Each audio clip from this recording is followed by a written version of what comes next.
Hey guys, I'm Anna, and today I'm going to show you how to fix Careem mobile app not working. So first of all, you need to make sure you're running the latest version of the app.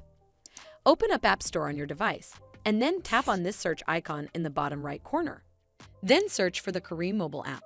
And if you see this update button right next to the app name, simply tap on it to make sure you're running the latest version of the app. But if you still encounter this issue, then you need to clear App Cache. Go to your device settings and then scroll all the way down to General and tap on it. Then tap on iPhone storage. From here, search for the Careem mobile app and then tap on it. Once you're on this screen, you need to tap on Offload App. Tap again to confirm. It'll take a bit for processing, and then a Reinstall button will show up. Simply tap on it to reinstall the app. This should fix the issue, but if it doesn't, then you need to completely reinstall the app. Follow the on-screen instructions to navigate all the way to the app page. Once you're on this screen, tap on Delete App to uninstall the app from your device.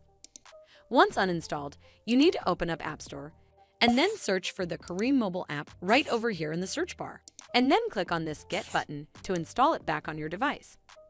Hopefully, this will fix the issue. And if it did, then make sure you give this video a super thanks by clicking on this heart icon to help support the channel, and don't forget to hit that subscribe button. We'll see you in the next one.